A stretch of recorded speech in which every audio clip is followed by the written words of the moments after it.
Renungan malam, Ye shall receive power, atau engkau akan menerima kuasa, oleh Ellen G. White, tanggal 26 Juli 2025. Mari kita berdoa.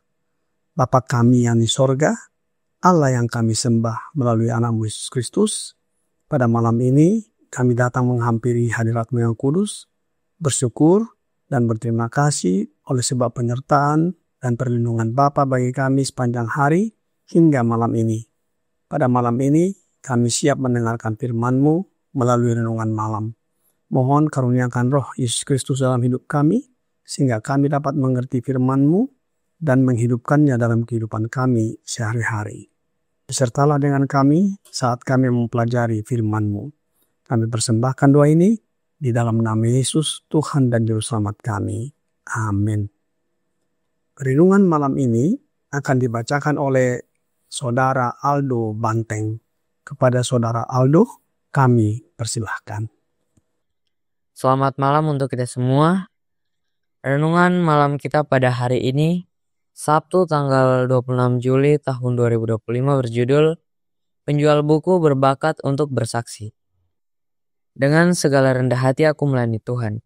Dalam pelayanan itu, aku banyak mencucurkan air mata dan mengalami pencobaan dari pihak orang Yahudi yang mau membunuh aku. Sungguh pun demikian, aku tidak pernah melalaikan apa yang berguna bagi kamu. Semua kuberitakan dan kuajarkan kepada kamu, baik di muka umum maupun dalam perkumpulan-perkumpulan di rumah kamu. Kisah Para Rasul 20 ayat 19 dan 20. Dari terang yang Allah berikan kepada saya, ada banyak tanggung jawab yang dibebankan kepada para penjual buku. Mereka harus pergi bekerja dengan persiapan untuk menjelaskan kitab suci, dan tidak ada yang boleh dikatakan atau dilakukan untuk membatasi tangan mereka. Jika mereka menaruh kepercayaan mereka kepada Tuhan saat mereka berpergian dari satu tempat ke tempat lain, para malaikat Allah akan berada di sekitar mereka, memberi mereka kata-kata untuk diucapkan yang akan membawa terang, harapan dan keberanian bagi banyak jiwa. Jika bukan karena pekerjaan para juru kampanye, banyak orang tidak akan pernah mendengar kebenaran.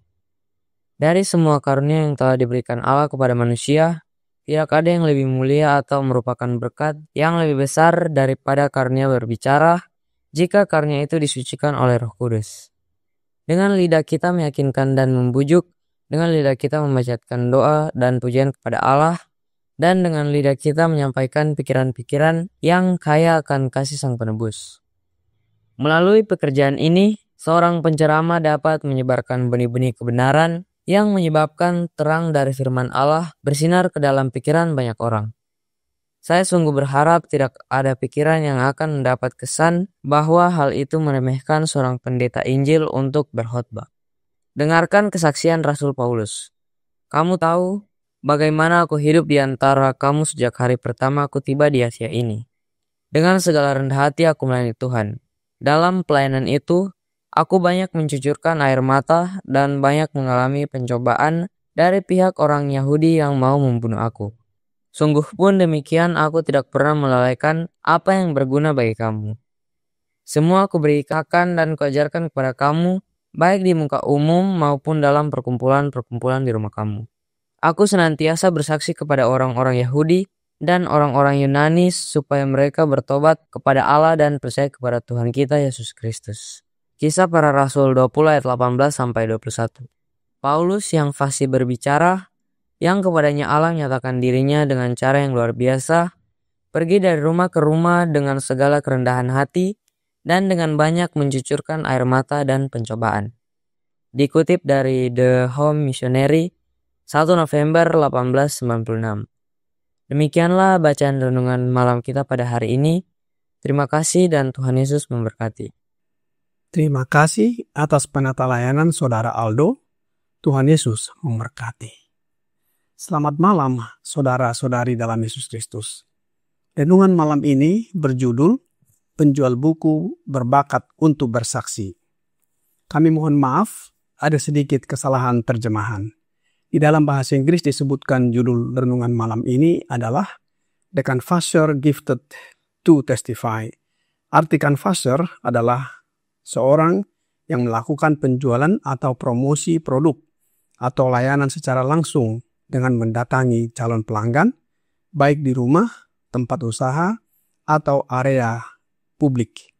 Biasanya, kanvas di Indonesia sering disebut kembes atau cara metode menjual buku-buku rohani. Orang yang menjual buku-buku tersebut disebutkan namanya adalah kanvaser, umumnya juga sebagai kolporteur. Jadi renungan malam ini, the canvasser gifted to testify, dapat diterjemahkan adalah orang yang melayani untuk bersaksi. Canvasser adalah orang-orang yang dikaruniai oleh Allah kemampuan untuk melayani, baik dalam menjual dan mempromosikan bacaan-bacaan atau buku-buku rohani. Bersaksi kepada pembeli atau pelanggannya ketika menjumpai mereka. Metode kembes ini mungkin sudah mulai berkurang sebab buku-buku rohani sekarang banyak yang beredar di internet dan bisa diakses oleh siapa saja. Namun, tidak sepenuhnya ditinggalkan sebab interaksi sosial dan komunikasi dengan orang lain ketika bertemu atau berkumpul perlu untuk dilakukan. Kita dapat menyampaikan pesan ataupun pekabaran Injil kepada mereka, sebab dengan berkomunikasi dan berbicara dengan mereka dapat membawa mereka datang kepada Allah. Dalam renungan malam ini, Ye shall receive power, halaman 216 paragraf 2 berkata, dari terang yang Allah berikan kepada saya, maksudnya kepada Nyonya Ellen G. White, ada banyak tanggung jawab yang dibebankan kepada para penjual buku.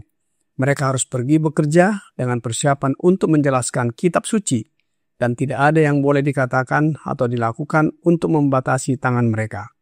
Jika mereka menaruh kepercayaan mereka kepada Tuhan saat mereka bepergian dari satu tempat ke tempat lain, para malaikat Allah akan berada di sekitar mereka, memberi mereka kata-kata untuk diucapkan yang akan membawa terang, harapan, dan keberanian bagi banyak jiwa. Jika bukan karena pekerjaan para juru kampanye, banyak orang tidak akan pernah mendengar kebenaran. Dari kutipan di atas, penjual buku yang dimaksud adalah canvasser atau orang yang melayani penjualan atau mempromosikan buku-buku yang harus pergi bekerja dengan persiapan untuk menjelaskan kitab suci. Bukan sekedar menjual buku-buku rohani saja. Banyak orang yang tidak pernah mendengarkan firman Allah. Melalui terang yang disampaikan oleh canvasser, banyak orang yang ditobatkan. Mereka layaknya juru kampanye yang mempromosikan seorang calon dalam pemilihan umum. Dalam menyampaikan firman Allah, mereka mempromosikan satu-satunya Allah yang benar yang telah mengutus anaknya untuk menebus umat manusia dari dosa mereka. Sehingga mereka yang percaya kepada Yesus tidak binasa dan menjadi calon-calon warga negara kerajaan surga. Pekabaran inilah yang menjadi pokok terpenting yang harus disampaikan oleh para canvasser. Lebih lanjut, dalam renungan malam Ye shall receive power, halaman 216, paragraf 3 berkata, dari semua karunia yang telah diberikan Allah kepada manusia, tidak ada yang lebih mulia atau merupakan berkat yang lebih besar daripada karunia berbicara. Jika karunia itu disucikan oleh Roh Kudus, dengan lidah kita meyakinkan dan membujuk. Dengan lidah kita memanjatkan doa dan pujian kepada Allah. Dan dengan lidah kita menyampaikan pikiran-pikiran yang kaya akan kasih Sang Penebus. Melalui pekerjaan ini, seorang penceramah dapat menyebarkan benih-benih kebenaran yang menyebabkan terang dari firman Allah bersinar ke dalam pikiran banyak orang. Kita telah dikaruniai atau diberikan oleh Allah kemampuan untuk berbicara. Dengan hadirnya Roh Yesus Kristus dalam kehidupan kita, maka kemampuan ini akan berguna untuk menyampaikan terang dari firman Allah dan bersinar ke dalam pikiran banyak orang. Barangkali di zaman sekarang ini tidak banyak lagi yang menjual buku-buku rohani dari rumah ke rumah. Tidak berarti bahwa firman Allah tidak dapat disampaikan kepada orang lain. Masih ada cara lain yang dapat kita lakukan untuk menyampaikannya saat bertemu dan mengunjungi kerabat, rekan-rekan sekerja, orang yang baru dikenal, dan lain sebagainya. Bahkan dapat menyampaikan firman Allah melalui media-media sosial, WA, Instagram, Telegram, Facebook, dan lain-lain. Sekarang ini, lebih banyak kesempatan yang Allah berikan kepada kita untuk menyampaikan firman-Nya kepada orang lain. Asal kita mau dan rindu pekabaran Injil diterima di seluruh dunia dan menyegerakan kedatangan Yesus yang kedua kali. Oleh sebab itu, semua anggota jemaat harus diorganisir dengan baik sehingga menjadi kanvaser atau pelayan-pelayan. Roh Nubuat berkata di dalam The Home Missionary tanggal 1 November tahun 1896, paragraf 7 berkata, pekerjaan yang terorganisir dengan baik harus dilakukan di gereja agar para anggotanya dapat memahami cara mereka dapat memberikan terang kepada orang lain. Dan dengan demikian memperkuat iman mereka sendiri dan meningkatkan pengetahuan mereka. Rasul Paulus adalah contoh di mana Injil disampaikan dari rumah ke rumah kepada orang Yahudi maupun orang Yunani. Sebagaimana dituliskan dalam buku Kisah 20 ayat 20 sampai 21. Sungguh pun demikian, aku tidak pernah melalaikan apa yang berguna bagi kamu. Semua kuberitakan dan kuajarkan kepada kamu, baik di muka umum maupun dalam perkumpulan-perkumpulan di rumah kamu. Aku senantiasa bersaksi kepada orang-orang Yahudi dan orang-orang Yunani supaya mereka bertobat kepada Allah dan percaya kepada Tuhan kita, Yesus Kristus. Rasul Paulus mengajar dan bersaksi di muka umum dan dari rumah ke rumah kepada orang Yahudi dan orang Yunani. Apa yang diajarkan dan disaksikan? Yang diajarkan adalah agar bertobat dan beriman kepada Yesus. Apa yang diajarkan oleh Rasul Petrus mengenai pertobatan dan iman kepada Yesus? Alkitab berkata di dalam Kisah 2 ayat 38.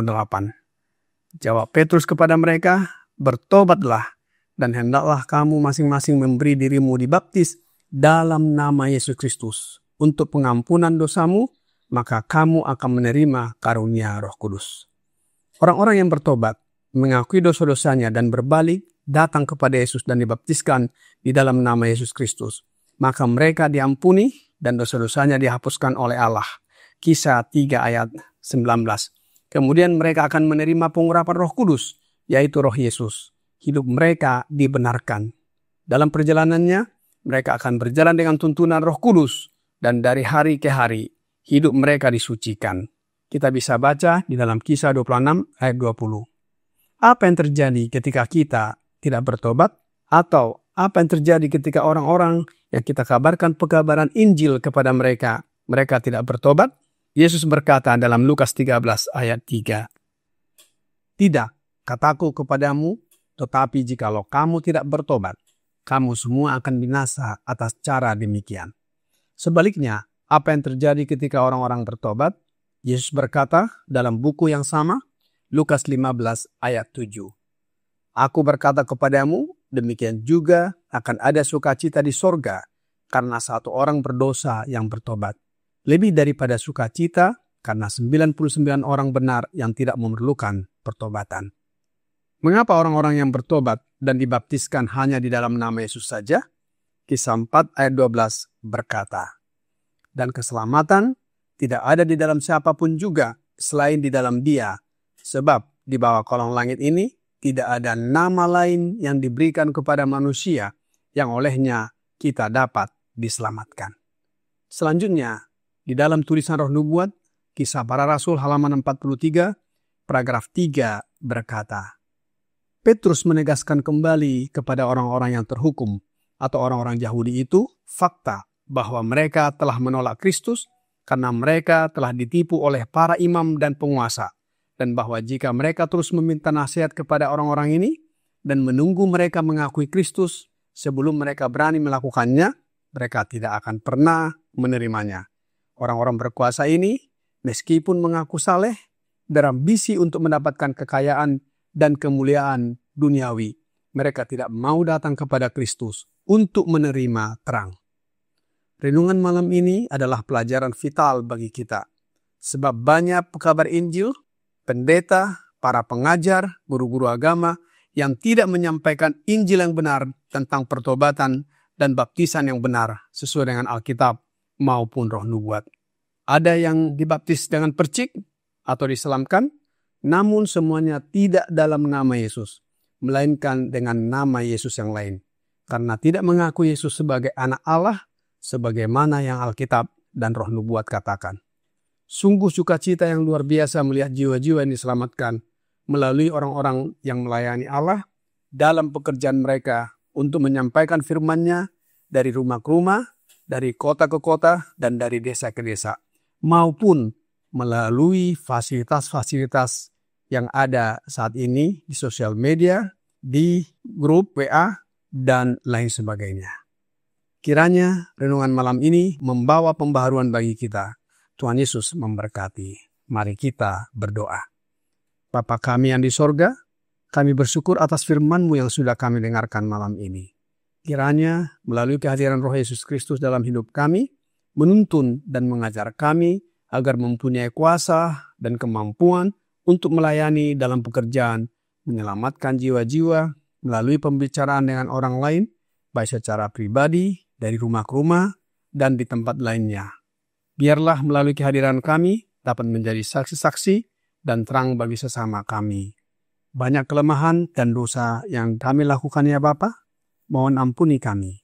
Kami persembahkan doa ini hanya melalui anak-Mu Yesus Kristus, Tuhan, Juru Selamat, Penebus, Penolong, Pengantara, dan Penghibur kami. Amin.